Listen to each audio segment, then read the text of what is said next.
पुरस्कार के दौर में आ गए हैं। माँ ने बोल दिया तुम्हारे साथ दोस्ती करने के लिए मैं तुम्हारे साथ दोस्ती कर लूंगा, अगर नहीं बोलेंगे मैं तुम्हारे साथ दोस्ती नहीं करूंगा। क्या तुम मेरी माँ के पास जाने के लिए चाहते हो? क्या भैया इस जंगल में आपकी माँ भी है? हाँ ठीक है भैया, चलिए चलते हैं माँ के पास। ठीक है चलो। ठीक है। आया हो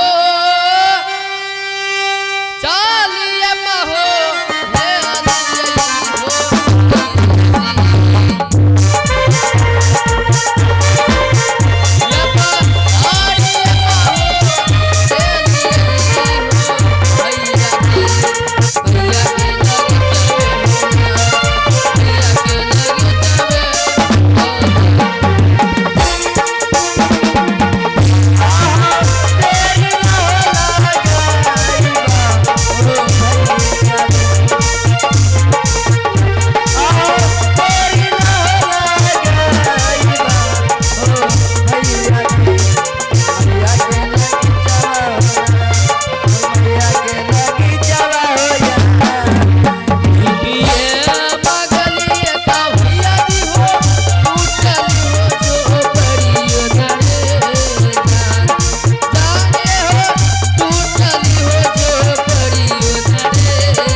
कन्हैया मंडल 50 पैसा नवाजे हैं।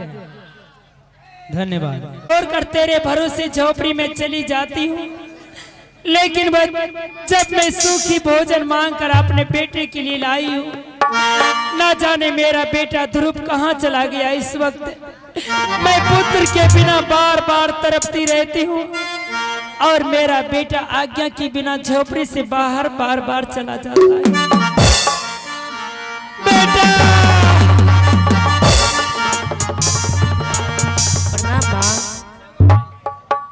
प्रणाम माँ। जीते रहो मेरे लाल। बेटा आइए गौरव पासवान, उनके तरफ से 11 रुपए का शानदार पुरस्कार है। मैं बार बार नमन करती हूँ, आशीर्वाद की प्रतीक्षा है। पुत्र ध्रुव, बार बार तू अपनी माँ की नजरों से क्यों दूर जाता है रे? माँ ये बताओ, एक तो झोपड़ी के बाहर गया था, दूसरी बात तेरे साथ ये राजकुमार कौन है बेटा? माँ मैं अपनी झोपड़ी में बैठा था माँ, ये बालक जंगल आया था शिकार खेलने के लिए। जंगल में शिकार खेलते खेलते एक बूढ़ा शेर मिल गया माँ। उन बूढ़ा शेर के ऊपर इसने बाण चलाया, इसका बाण काम नहीं किया। ओ बूढ़ा शेर ने इसे खाने की चाहा। ये बालक ने चिल्लाया बच्चा बच्चा। माँ मैं अपनी झोपड़ी में बैठकर भगवान का गुणगान कर रहा था, मैंने आवाज सुना तो दौड़ते हुए जाकर मैं प्राण को रक्षा किया। माँ वाह मेरे लाल, संकटों मुसीबतों से बचाने वाले एक इंसान वो भगवान का रूप होता है। आज तूने इसके जीवन को बचाकर बहुत बड़ा उपकार किया है बेटा। माँ लेकिन इसे तुम्हें घर भेज देना चाहिए बेटा। माँ मैं इसे घर भेजा माँ, लेकिन ये घर नहीं गया, मुझसे दोस्ती करनी चाहते माँ। क्या ये राजकुमार तुमसे दोस्ती करना चाहता है? हाँ माँ। शायद इस बच्चे को मालूम नहीं है दोस्ती का रिश्ता कितना बड़ा होता है। हर रिश्ते से सबसे बड़ा रिश्ता दोस्ती को माना गया है। अगर दोस्ती लगाना चाहता है तो दोस्ती तो बराबरी में की जाती है। धरती और आसमान का फर्क है। दोस्ती लगाना तो आसान है, लेकिन निभाना बहुत मुश्किल है बेटा। इसलिए मैं इस बच्चे को समझा करके घर भेज देती हूँ। मेरे लाल। हाँ माँ। ये बता कि तेरा क्या नाम है रे? माँ मेरा नाम उत्तम कुमार है। और तेरा घर कहाँ है बेटा? माँ मेरा घर उत्तमपुर शहर है माँ। और तेरे पिता का क्या नाम है बेटा? माँ मेरे पिताजी का नाम राजा उतानपाद सिंह है माँ। पुत्र दोस्ती की भावना अपने दिल से निकाल दे।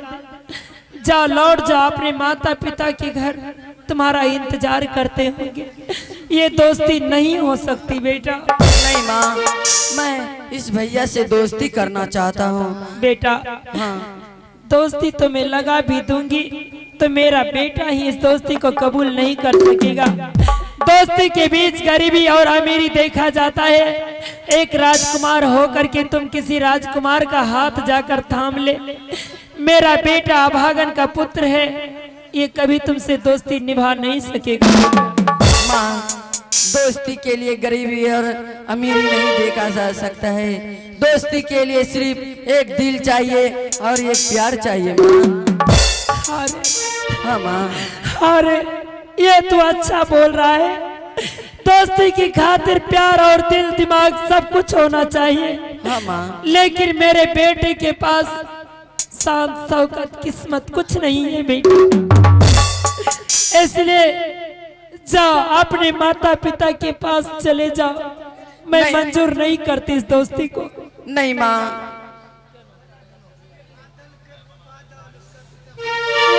आइए बादल जी है पिता श्री सुमन जी, उनके तरफ से 21 रुपये का सामान।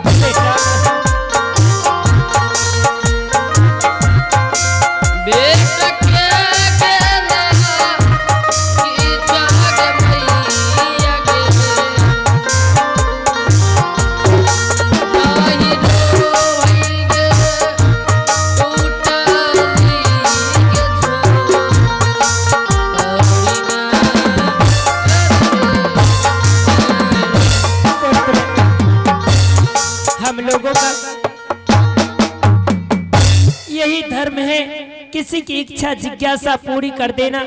अगर मित्र तुम्हारे जिद कर रहे हैं, जाओ मैं तुम दोनों को आशीर्वाद देकर भेज देती हूँ।